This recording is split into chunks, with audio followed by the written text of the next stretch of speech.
Well, welcome everybody to episode 4 of Meet the Makers. We're so thankful that you're all here and joining us for tonight's topic. Yeah. So tonight for our, did you already say that this is episode 4? Yeah.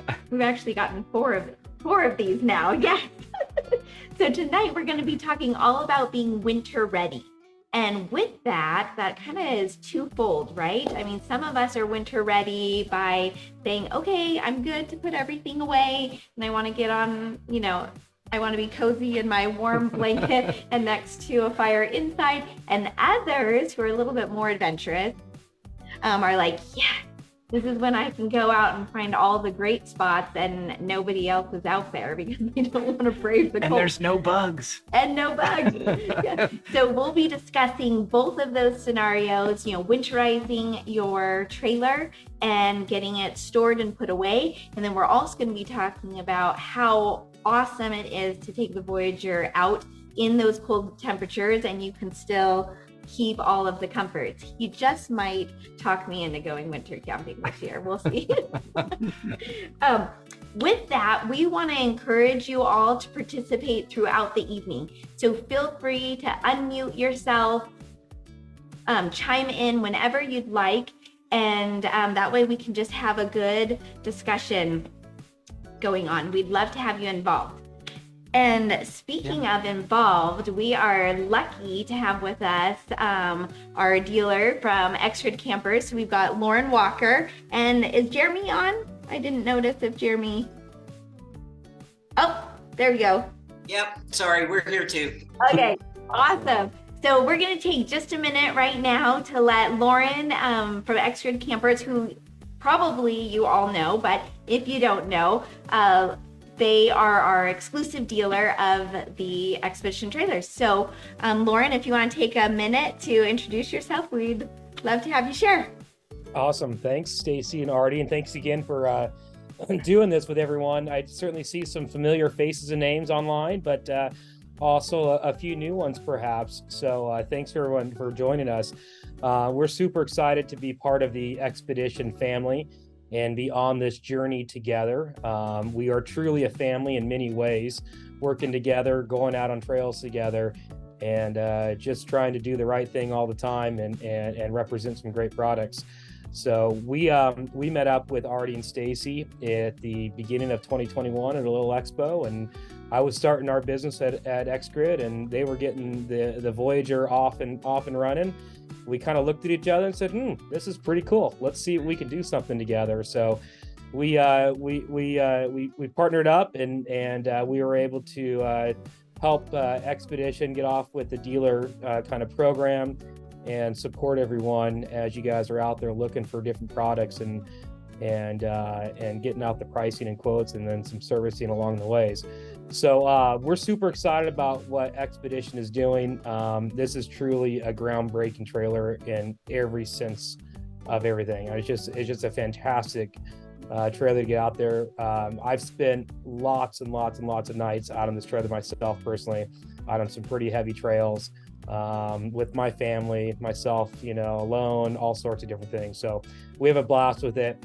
Fast forward in 2020, late 2021 or 2, I guess it was, I met up with Jeremy Long, and I'll let him take it over there to tell his story out in Knoxville, Tennessee now. So Jeremy and Chris, take it away.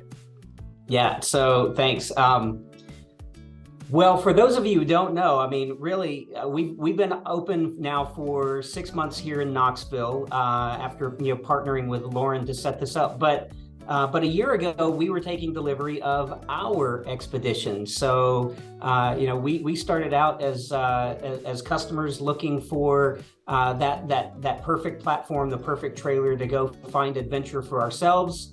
And we made this same decision that many of you have already made, that this was it. This was the one we had been looking for. And and really it was through the relationship with Artie and Stacy, the relationship that I saw between Artie, Stacy, and Lauren with XGrid that really convinced us that this was something we really wanted to be a part of. And it just so happened that, from a market perspective, Lauren was kicking around the idea of expanding. I happened to be having a conversation with him at Pacific Northwest about that opportunity, said, hey, if you're really interested in expanding, give us a call. We might be interested in partnering. And he did, he called us. So that was a year ago. And we're having a blast representing the trailer out here, getting it out to expos. And I mean, really, we're looking forward and excited to see, the 24, and we're kind of, I see Broderick and Lauren are in the audience. They're the new owners of our trailer, as we're looking now to shift into a 2024 to start demoing and getting exposure to the 24 out east. Awesome.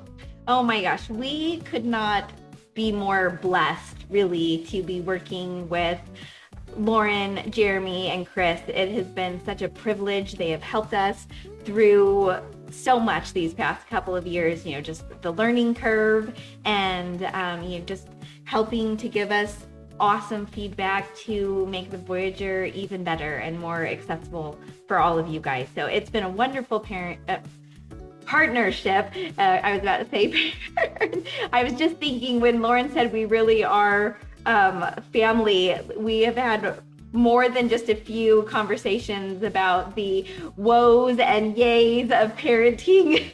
So we really, we're just very grateful to be partnered up with them. It's been a wonderful relationship, and hopefully you all have felt the same in your experiences. So it is time now to get right into winterizing the Voyager trailer.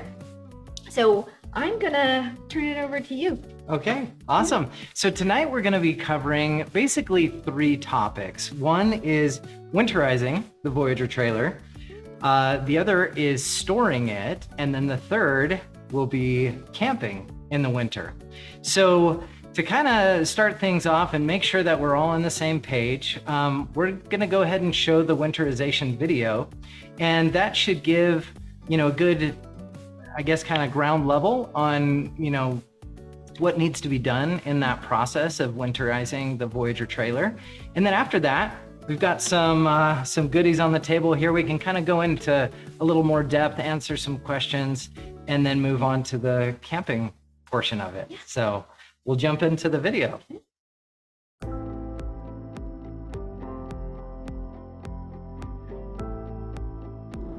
Hey everybody, Artie with Xpedition Trailers here, and today we're going to be winterizing the 2023 Voyager trailer. As you can see behind me, got a little bit of snow on the mountains.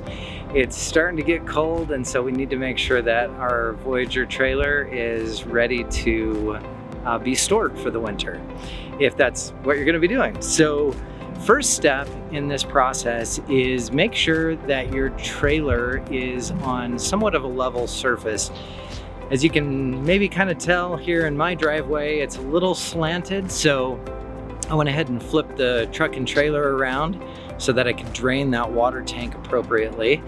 And the other thing is you want to get the PDF of the winterization guide either on your phone or printed out, and that's available through XpeditionTrailers.com or through your dealer. So first step is going to be turning off the Truma Combi unit, and this is done inside in the cabin on the control panel. So you just want to make sure both the furnace and the water heater are off. And once that step is done, step number 2 is going to be depressurizing the water system, and that's going to be done by, first of all, turning off the water pump at the back at the Red Arc unit, and then turning on the faucet in the kitchen area, and then also plugging in and turning on the shower in the front of the trailer.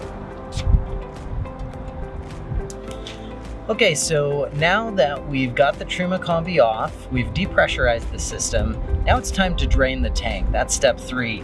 And depending on which Voyager you have, the drain is located right here on all models, but it could either be a plug or just a petcock valve. And that's what this one is. So we'll just open this up and allow this to drain. Now remember, you need to have the trailer in a slightly nose-high position for this so that all the water comes to the back.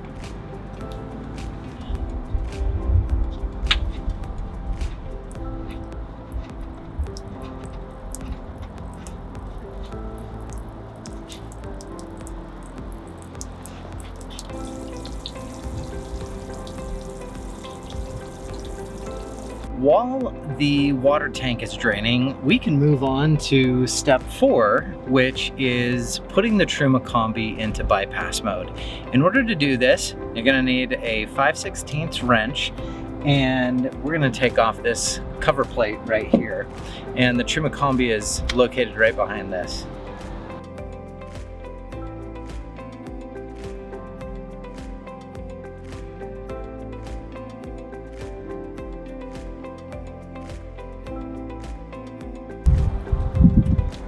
So following along with the PDF here, the second step in step 4, now that we've removed the false wall here, is locating the bypass valves for the Truma Combi. And those can be found right here, this black valve, and right here. And what you want to do is turn these valves, the top one down and the bottom one here on the back side up, and that puts the Truma into bypass mode. Moving on to step 5 and 6, if you'd like to capture the water from the Truma water heater tank, then you would place a vessel or bucket, whatever, underneath, basically right here. There's a little hose underneath the trailer that the water will drain out of. And then in step 6, you want to find this yellow handle right here and pull that out. And when you do, you will see water draining underneath the trailer. So you'll want to wait for the Truma to completely drain. Now that most of the water is removed from the system, we want to go ahead and reinstall the drain plug or close the petcock valve depending on what your trailer has.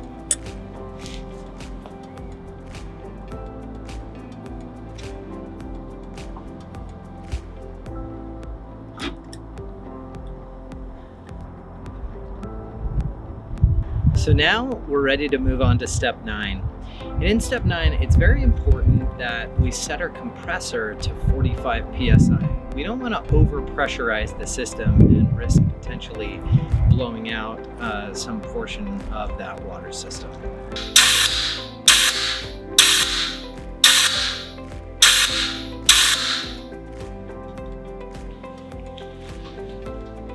Now that we have our air compressor set to 45 PSI and we have the air nozzle out here by the trailer, the first thing before we blow air into the water fill port, we want to make sure our shower is plugged in and set to the warm position right here. And that will allow water to be blown out through this and through the shower handle. Also go ahead and make sure that the shower handle is on.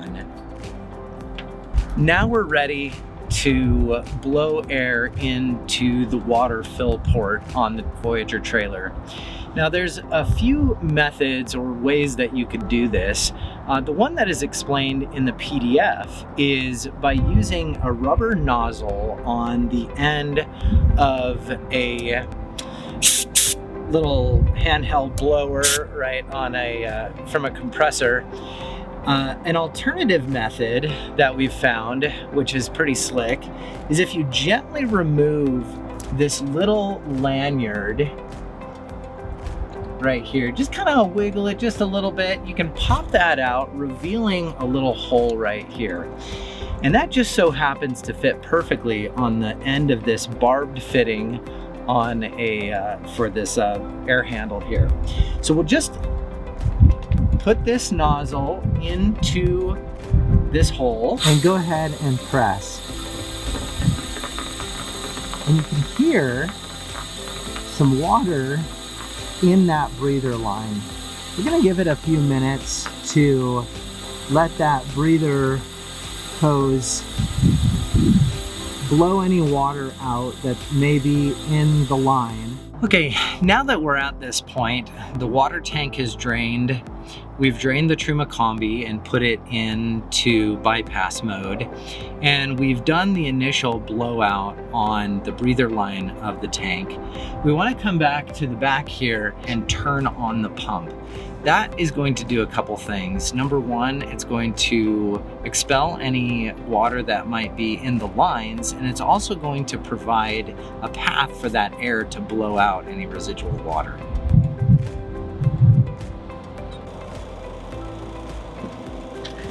Okay, now I can hear, I've got my pump on and I can hear that running right now. I'm gonna go ahead and blow in compressed air into the tank, again at 45 PSI. And I'm also going to place my finger over the breather hose here and watch for any water that might be coming out of the shower handle here.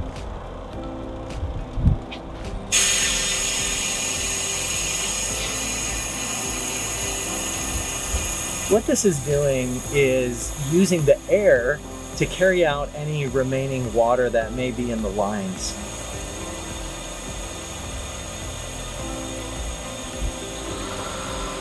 Okay, I've gotten a little bit.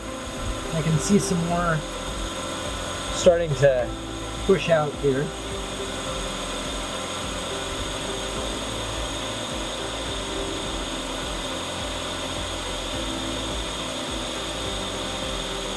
This can take a few minutes, so I won't bore you watching me do it.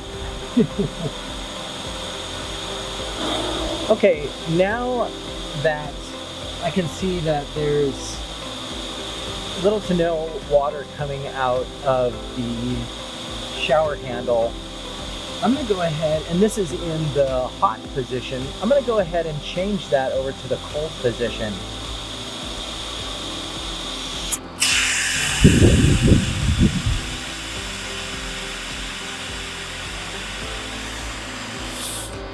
And I'm going to repeat the process.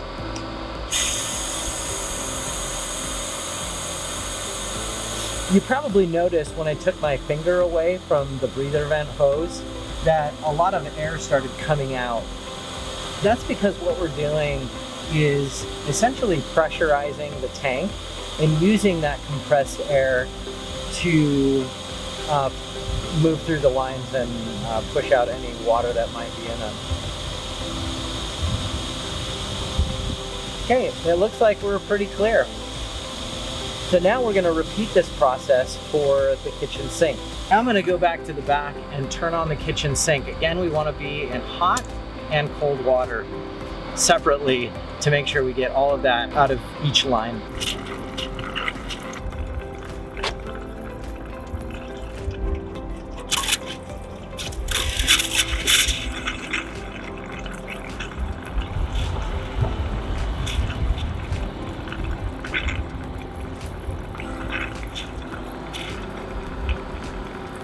Okay, once you feel confident that you've sufficiently blown out all of the water out of the lines, both on the cold and on the hot side, very important, you want to come back to the back and go ahead and turn off that water pump.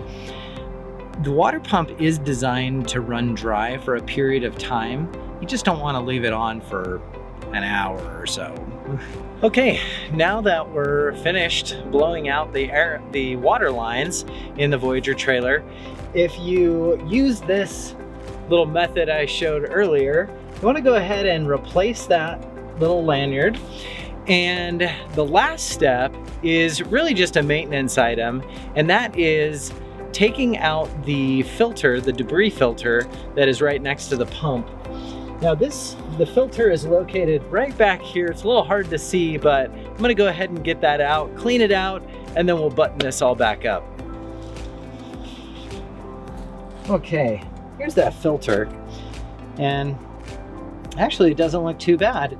There's a few little things in there. We'll go ahead and wash that out and put it back in.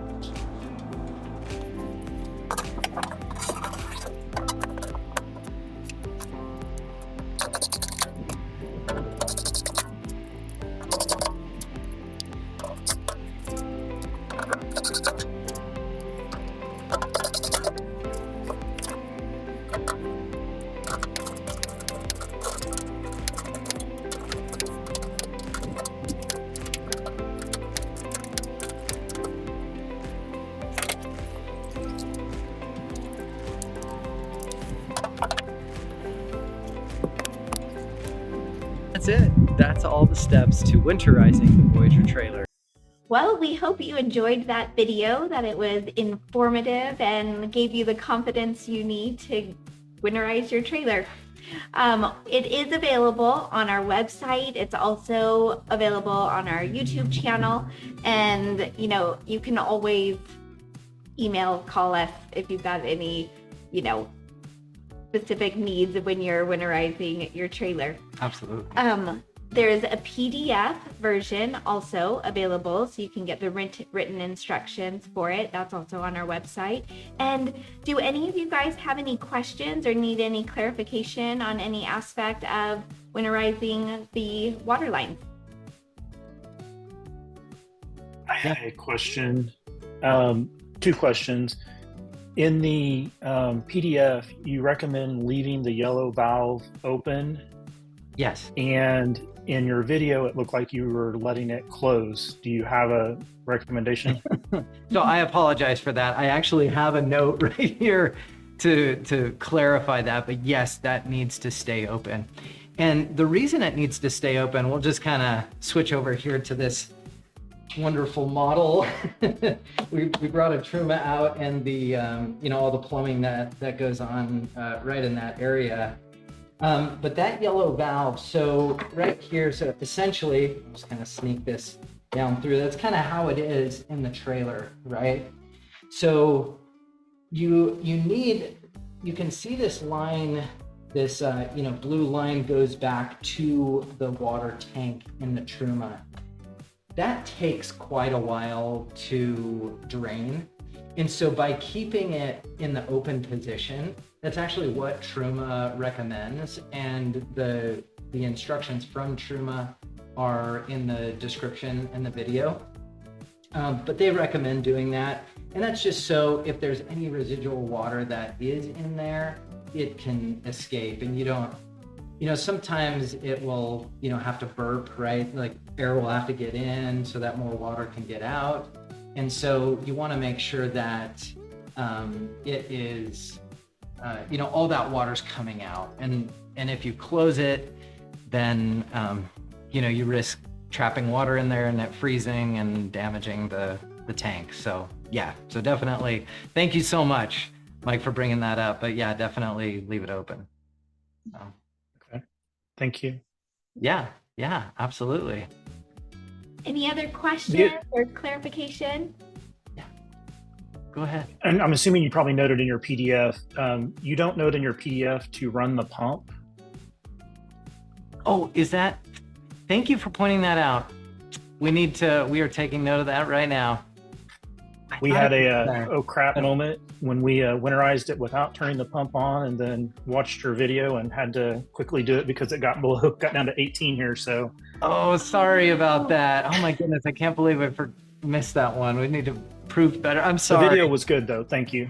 Yeah, you're welcome. Yeah, and the pump, I mean, just to explain for those who might be scratching their heads like, what? You know, like I explained in the video, there's a little impeller in there that is, you know, basically pulling the water and pushing it into the line. And when that, well, it's not an impeller, it's a diaphragm pump, but when that's not running, that diaphragm is closed in positions because it's a 3 or 4 stage diaphragm pump.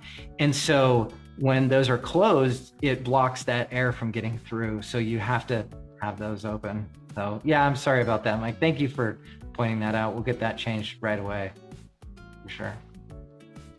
So, Okay. Yeah. Any other questions? Well, if you must have been pretty good at explaining then. I did have one other one. So Yeah. when you go from the shower to the sink, you're shutting the shower valve off and then doing the sink by itself, correct? Yeah, and really, it doesn't matter too much. The reason I was preferring doing the shower first is because it was higher in the driveway, right? So any water that might have been still in those lines would kind of run down, and then the sink is kind of the lower point. So that's why I, wanted to do that last. But yeah, shutting that off, because you want all of that air pressure to be forced back through those lines to the sink. Otherwise, it could, the air is going to take the path of least resistance, right? So, and being that the shower is actually closer to the pump than the sink, you could risk that you don't get all the water out. So. And if you're only using less than 45 psi, the chance of having an issue with a leak somewhere in the trailer after doing this is pretty low. Yeah. So if you're using less than 45 psi of air, is that what you're asking? Yes. Okay. Yeah, if you were to have a leak in the system after doing this, where would you most likely see that leak? Oh, well, yeah, that's a good question. I mean, the pump is basically 45 psi. So that's why we say 45 psi of air. All of the fittings are residential grade fittings, you know what I mean, with regard to the PEX and the stainless steel braided lines going back to the sink that actually go through that energy chain. So, and those are rated up to, I think it's like 130 psi or 180. So Okay. It's pretty low, the chance, but and you're not running any compressed air through the Truma. They recommend not to do that. So yeah, I would say it's pretty low. If you did have some type of a leak somewhere, it would most likely be at a fitting, like in where there's a rubber gasket, or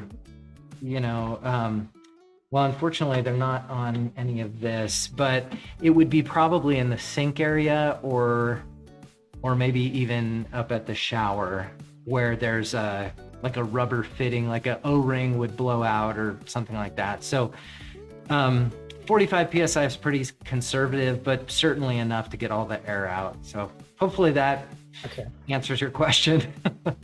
My logic in asking was just as a safety thing. I mean, Yeah. and I assumed the lines were continuous between those points, but I didn't know if there was other fittings that occurred in other locations that could potentially. Yeah, no, in fact, so right here is the connection. So these two connections right here, kind of behind each other, but these two compression fittings go to a continuous line stainless steel braided hose that goes up to the shower. And then from this point back here, these PEX crimp fittings here goes back to the sink, and again, a continuous line. So you wouldn't have anything, say, like under the floor or anything like that that would, be leaking. It would either be up in the front cargo box or back in the back after it exits the wall, the partition wall between the kitchen and the cabin. Awesome. Thank you. Yeah, absolutely. Yeah. We just used basically a holder that holds the and the PEX is just bent kind of in an S to get it back to that, back to the sink. So yeah. Yeah. Hey, Artie, Well, yeah, go ahead. I was going to say, it might be worthwhile just explain what the bypass valves are doing. Yes, You touched on it, but just to explain, because I think people might want to know. And then, certainly in the RV world, a lot of people talk about winterizing by putting antifreeze. into Yes. it. So your preference on this method versus that method, that sort of thing, because those two things kind of tie together too. Absolutely. Thank you so much, Lauren. Yeah, that's a perfect segue. I wanted to touch a few things if they weren't brought up. So one is, and I'll just share this real quick. This is actually the blowgun and the nozzle that is talked about in the PDF. As you can see, it's a large nozzle. You know, certainly you could do this if you didn't want to pull out that little lanyard, you know, out of the water fill cap. But I just wanted to show that. And as far as thank you. As far as the winterizing and so first, I guess, you know, we'll go back to, oh man, let's go back to this real quick. So bypassing, right? That is done by, you know, turning these valves, right? This one right here on the hot down. So right now you can see, I don't know if you can see the one back here. You'll have to trust me, but that one's going up. So this right now is in bypass mode. And basically what that means is when the water is coming from the pump, it comes in pressurized on the cold side and then comes in right to the truma. When it's in bypass, it does not allow it to pass this valve. It diverts it up, and then this valve diverts it into the hot side. So if you would like, you can certainly use the water system without the heater. So in bypass mode, right? You would have cold water only. The hot and cold side of the sink would be cold because the water would come in, you know, the cold would, you know, obviously be on the cold side, but then it would come up through these valves and then go to the hot side as well. So that basically isolates the truma, you know, hot water, you know, heater out of the equation. Now, Lauren brings up a great point. So a lot of people like to use antifreeze in their systems. So you can absolutely do that in the Voyager after you put the truma in bypass mode, right? Which is to say, I'll do it right here. So this is using hot water right here. This allows that hot water to come from the truma and go out to the sink, right? As soon as we put that down, now this is going this way, and we need to, I can reach back here. we need to do the same thing for the cold, so it allows a flow through here. So Truma specifically states in their manual that you will void the warranty of the combi unit if if you put antifreeze in it. So highly recommend you don't do that. Just leave, again, like we talked about, just leave this yellow valve open and allow that water to drain out, and that's all you need to do there. And then you can certainly run antifreeze through these lines once it's in bypass. Now, just to note, once you do that, you'll need to clean that out before you can, you know, take it out of bypass mode, right, and start using the heater. So, yeah. So hopefully that kind of explains that. Any questions on bypass mode, what it's used for, or using antifreeze in the Voyager trailer? Oh, awesome. Okay. Well, I have a question. Oh yeah, go ahead. This might be jumping ahead slightly, but if you put it in bypass mode, that's just for the water side of it, correct? You could still use the furnace part of it? Absolutely. Yeah, that is just for the water side of it. Yeah, so just, yeah, you would want to definitely not turn on the water heater. Thank you. Yeah, absolutely. Yeah. Yeah. All right. Thanks for your question. So I've got a question. Yeah. When would we winterize? Okay. Yes, that is a really good question. So you want to winterize the trailer anytime that there's a chance of freezing. So, I mean, and that might sound like a lot, right? And it kind of gets, especially if you're storing your trailer outside, you know, if there's a chance of it freezing, you need to either be running the heating components, right? The furnace and the heating, you know, precautions that we've you know taken, which we'll go over in the winter camping section. Yeah. But if you're not running those, then it really needs to be winterized so that you don't risk damaging either the lines, the pump, or the Truma combi unit. So there's a chance that you could be winterizing your trailer a few times throughout the winter season. You know, you'll winterize it and then go out and camp, and then you might need to winterize it again. Yeah. So that kind of brings us to, and if anyone has a question, please just unmute and you know, talk over us or whatever, but you know, feel free to jump in. But that kind of leads into just putting the trailer in the garage, right? So let's say you do enjoy winter camping, you don't want to keep going through this process. It's not that long, but still, you know, I mean, when it's 20 degrees out, who wants to be messing around with water?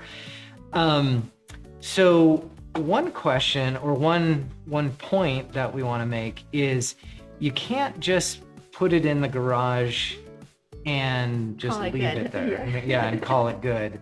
At a minimum, it needs to be plugged in, right? And by plugging it in, you're going to keep the batteries topped off. So, and so it's ready to go. Yes. Right. So it's no fun to be ready for a trip and realize that your batteries are dead. Yeah. It's a big hassle. Hey, Hardy. Yeah. Just while you're talking about batteries, I think we've got a couple questions that have popped up in the chat here. With regards to maybe like storing. You know, do we need to disconnect the batteries? You know, I know if for those of the folks with heated lithiums, how does the heated lithium come into play as well? Yeah, perfect. So, great point. So first, I'll just quickly cover the heated lithiums. This is your kind of winter circuit, if you will. And by enabling this or turning it on, it's doing two things. It's number one, enabling the heating function on the lithium battery. And then number two, it's also turning on the heating pad on the water tank. The lithium batteries, these battle-born batteries, are fine in the cold. They can be drawn, you can draw from them down to 4 degrees, right? 4 degrees Fahrenheit. But you cannot charge below 32 degrees Fahrenheit. So if you're going to be, you know, charging and drawing from them, you know, back and forth, you want to make sure that the heat function is on and that you're not allowing them to drop below that 32 degrees if you're going to be charging. And that heat, for those of you who want to know, this purple wire right back here is what enables that heating function. And it really it doesn't pull any amperage from the red arc itself. It only needs a 12-volt signal to turn it on, and then the battery draws from itself. So in case you're wondering on that. Now, the second part of Jeremy's question was, you know, let's say you're going to be storing your trailer and you don't have access to power, right? You can't be charging this, you know, continually or have it plugged in. In that scenario, you'd want to make sure the batteries are fully charged, and then you can just disconnect right here. So first thing is you'd probably want to take off this polycarbonate Lexan shield, and it's just 2 screws that are right here. If I can get that. Okay, so right here, this screw and this screw. you'll remove those completely. And then these screws back here, you don't need to touch because they are, they're not tightened down tight. They basically, this cover just slides in. So you would take out the screws down below and then slide out that cover, and that gives you access to this area. Just be careful that you don't ground accidentally, with a wrench or something, the positive lead to any metal at all, including the ground, right? Because that would be bad. Get some fireworks. But you would disconnect this battery cable right here. It's totally fine if you leave this together, but if you're taking out those bolts anyways, what you would want to do is just take out this bolt right here that's connecting these two negative cables, the cable that's connecting the batteries together, and then this cable back here that's going to the negative shunt, which that's what measures how much power you're drawing. So you would just take that off and then pull it to the side, and make sure that it's not going to accidentally, sometimes these wires, they're pretty thick and they have a lot of memory. And so sometimes they want to kind of go back to their, happy place or their, where they're kind of meant to be. So just make sure that that's, pulled away. Maybe put a rag over this or something. Just make sure that it's not going to be able to touch that negative terminal, because then you'll just get some parasite drop from the red vision. When you do that, the first thing you want to do is make sure that you have everything off, right? We want to turn off all the circuits, make sure your fridge is powered down before you go and disconnect that, battery cable, that negative battery cable. And then at the beginning of the next season, you should be able to connect it back up. It will have a little bit of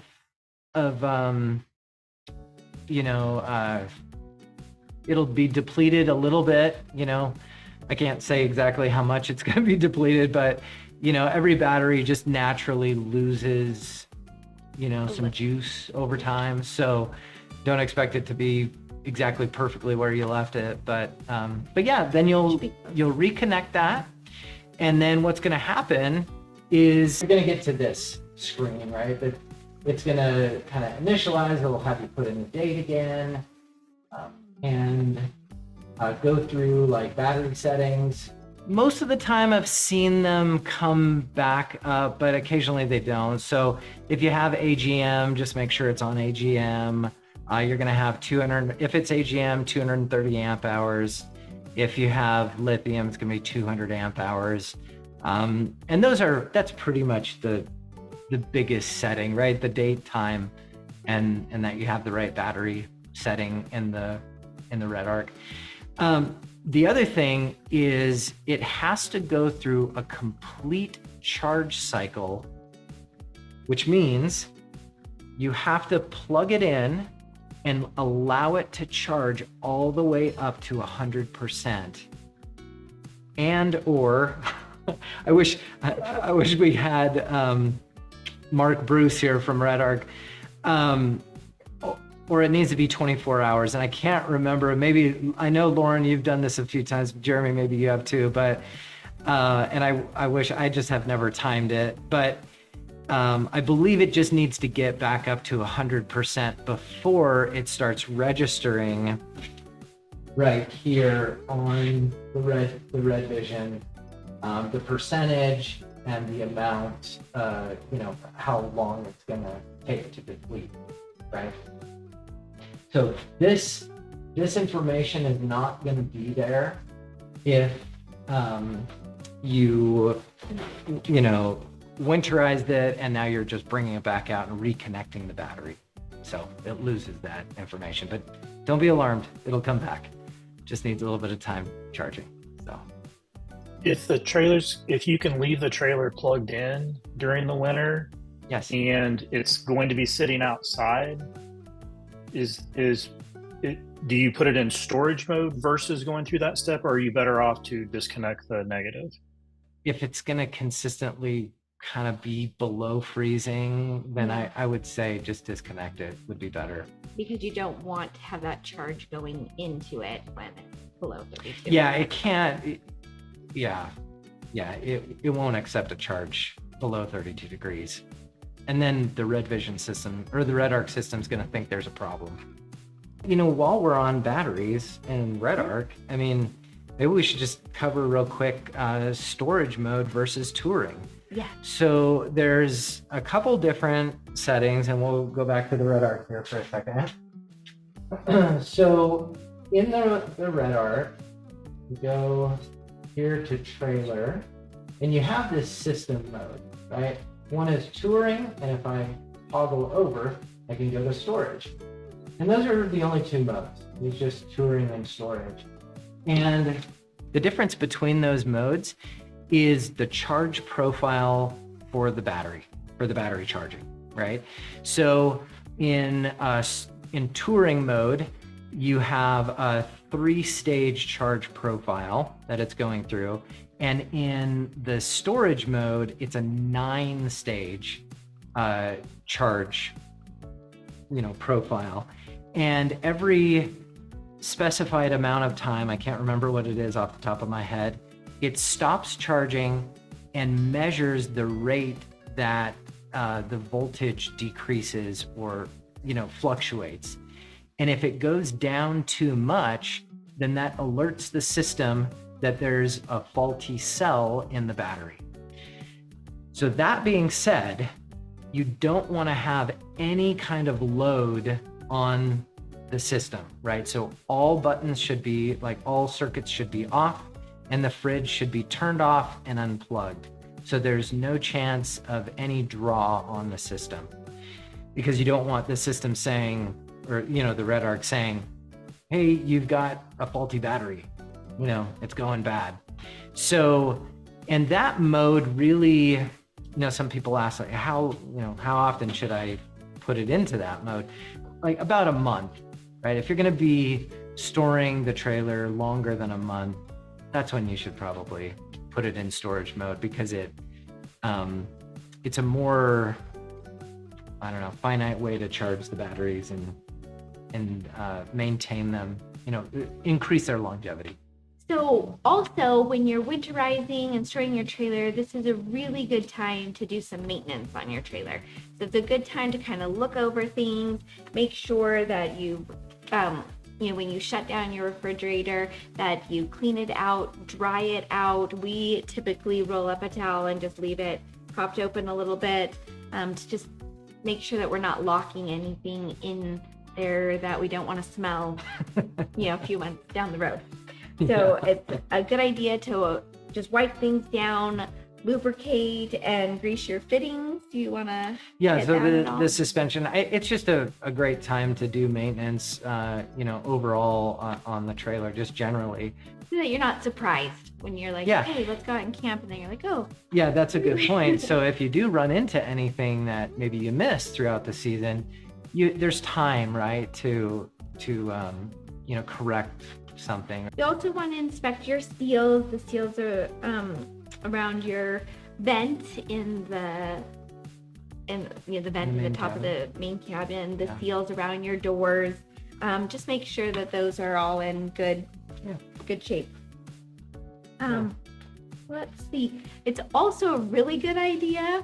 This is something that sometimes we forget, to pull out your awnings and your tent and your shower enclosure and just make sure that it's clean and dry, because sometimes, if they get put away and they're a little bit wet and then you open them up months down the road, it's no fun. Yeah, you get mold and and that mold can eat away at the fabrics, and then you end up with holes or anyway, just make sure you're clean and dry before putting all that away. Yeah, for sure.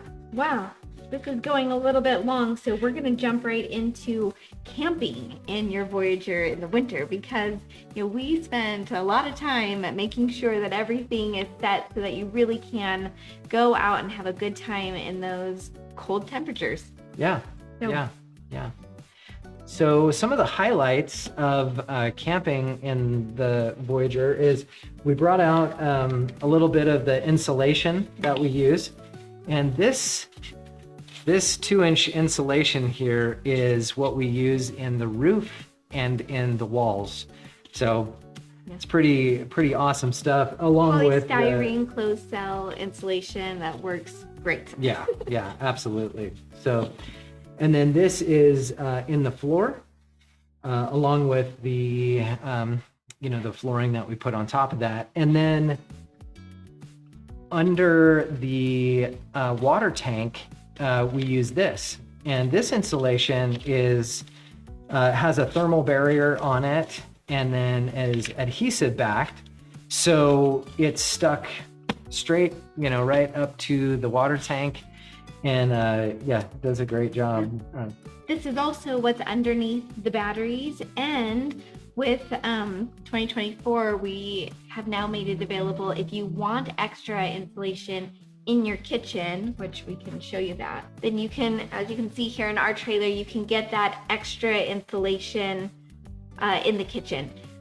This is something that really we would only recommend this extra insulation if you truly are going to be camping out in the winter. If you're not going to be doing a lot of winter camping, just occasionally here and there, then we don't really feel that it's necessary. Also, you want to go back to that camera. Yeah. So we've got, Artie's going to point out the heating duct right there. We have heat going back here to the kitchen area. And this is specifically to keep heat on that energy chain, which do you want to point out that energy chain? So right there, that energy chain, it keeps heat on that so that your lines don't freeze. I think Artie already touched on that the water lines, they go through the floor and are encased in the insulation. Yeah. So you're not going to have to worry about those water lines being on the exterior. So when you're out there in the cold, and you are using your water, obviously you want to make sure that when you're done using the water that you take care of it so that it doesn't freeze. Yeah, so what I think Stacy's getting at is the shower hose, right? The shower hose, you want to make sure that's drained out, right? But even more importantly, or just as important, whatever, is the slide out, the kitchen slide out, right? When that's pulled out, those lines are exposed to the air, right? I mean, it's not like we can, that we can't send the heat out there. That one heat duct is not gonna, prevent them from freezing if you're down. And it's kind of a, it's a curve, right? I mean, if you're at 30 degrees, it's going to take a while, right?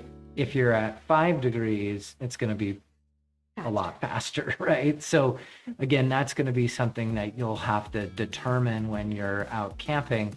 But the general rule of thumb is pull out what you need. Like if you need the kitchen slide out to, wash your hands or dishes or whatever, use that hot water. It's amazing having it out in those cold temperatures.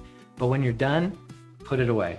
Don't let it sit out because it's going to get cold and frozen. So Sarah asked, what thickness is that? Sarah, I would assume you're talking about the floor. This is 1 inch. The walls are 2 inch and the roof is 2 inches as well, and then 1.5 inches. So Artie, you mentioned having that hot water is really nice on those cold days. So let's touch really quick on the heat modes with the Truma Combi. Yeah.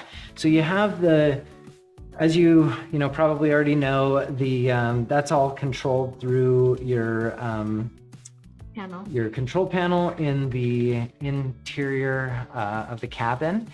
But yeah, you have Eco, Hot, and Boost. And in boost mode, it will turn off the furnace portion, the air portion, and divert all the energy, to heating the water until it gets up to 144 degrees. And then the furnace it'll allow that furnace to come back on. But the idea is that as much heat as possible is going into heating that water. And it takes about, roughly speaking, 22 minutes to get up to temperature in boost mode. And that's in the Truma manual. So to turn it on, you would just press the button, right? Press this, turn the knob over to, I believe it's the second icon, press the button again to select it, and then it'll allow you to go between off, eco, hot, and boost. I had a question regarding when traveling with the trailer and it's below freezing. Yeah. I'm assuming you need the circuit on that's heating the tank, but do you need to be running the Truma unit as well, or? No, so you're not really supposed to be running the Truma while you're driving, but yeah, turning on that heating circuit should provide that heat to the water tank, and also the lithium batteries. And then what I would recommend, if it's for long periods of time that you're traveling, just monitor that, right? When you stop to, get gas or, take a break or whatever, just make sure, run back and open up the back and check those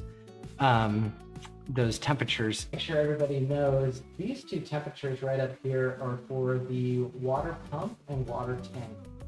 So if we look here at the app, down at the bottom, if it comes up here, we're going to see the water tank temperature and water pump temperature. So if I was pointing them out backwards, but those are going to be what you want to just double check when you're, stopping to make sure that you're good, and not getting close to freezing. And then if need be, you might need to, fire up the heater, or the furnace, just for a few minutes, to warm things back up. Again, if it's a long trip. So hopefully that helps. All right. Well, Yeah.